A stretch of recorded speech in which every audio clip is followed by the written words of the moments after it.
Good morning, or maybe it's good afternoon. Whichever it is, have a nice day today. I'm going to tell you this story. It's titled Derek. And, well, let me just start the story and you can take it from there. When I went to work today, it seemed just like another day. It was Wednesday and I worked 5 days, thus, in 2 days, I would have the weekend off. The commander wanted us to wear a blue button to celebrate something in history. I didn't know what it was and I didn't care. I don't want to wear this damn button. At the inspection, you had to wear one, so I did. But after inspection was over, I threw the damn thing away.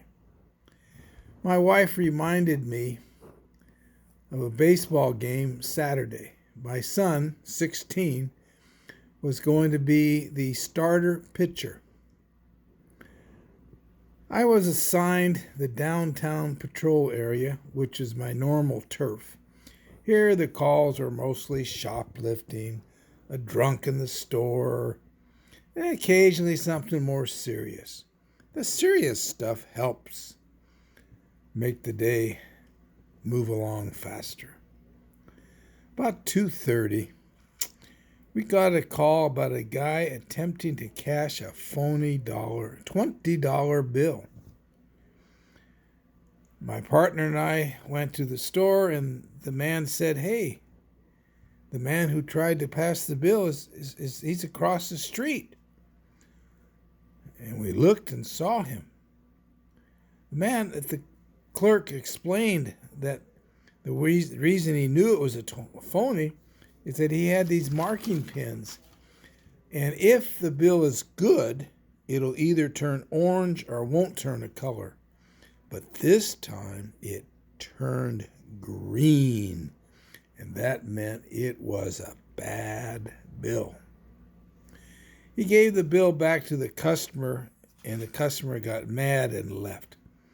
While he's returning it to the customer put it into his wallet, and the clerk noticed a big stack of $20 bills in the wallet. That made the clerk that this wasn't just an isolated act.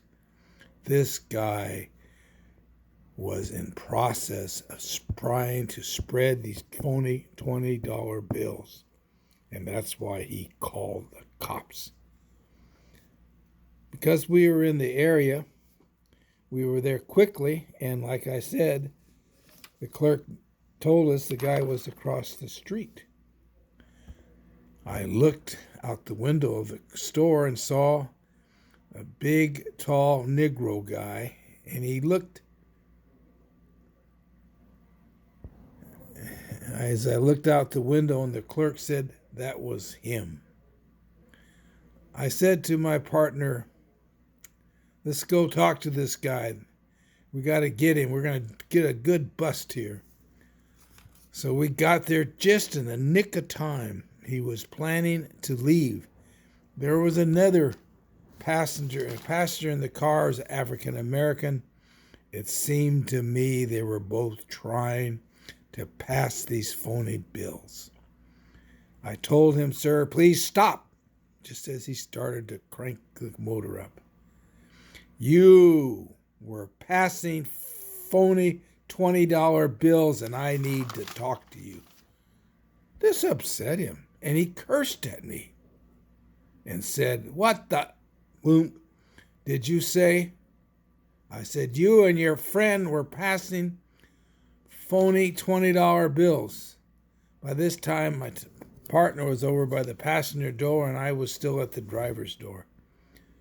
This man looked at me with anger in his voice and said I was crazy and to leave him alone. I said, "You're under arrest." And I grabbed his arm. He was a big man, but he didn't fight me.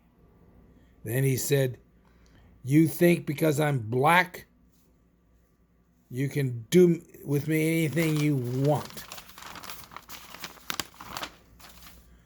I told him color had nothing to do with it. But if that's the way he thought, fine. But he was passing $20 bills, and I needed to see his wallet. And he's not getting any special consideration because of his color. He didn't resist me. Honestly, I was surprised.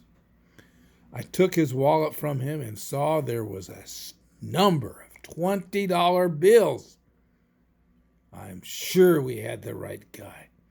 All we had to do was check these $20 bills, which we could do with the evidence, and I am sure it would show that they were all phonies, and this was a thing that he was trying to pass them. This wasn't an isolated thing.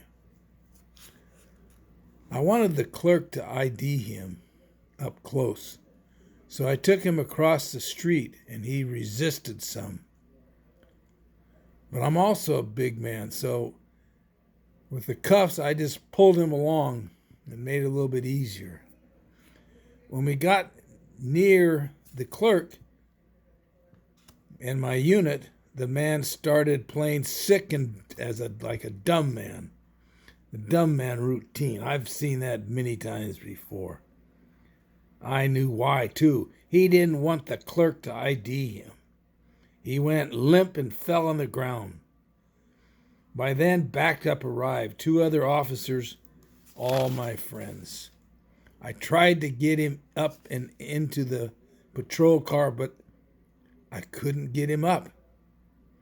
I figured if I kind of sat on him for a while, he would get tired of this game.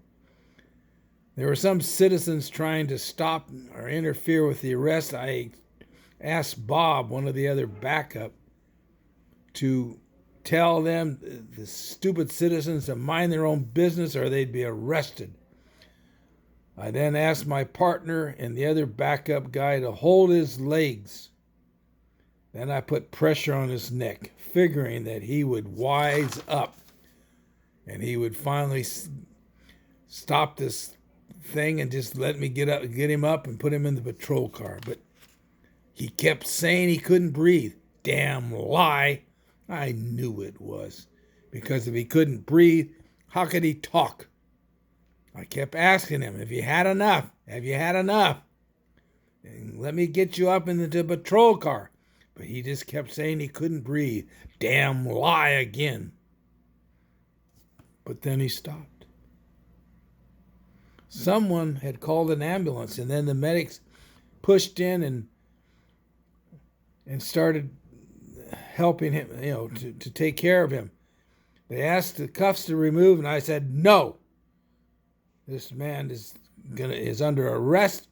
If you want to take him to the hospital, go ahead. I'll come by there and pick him up and put him in jail. Later, I learned he died.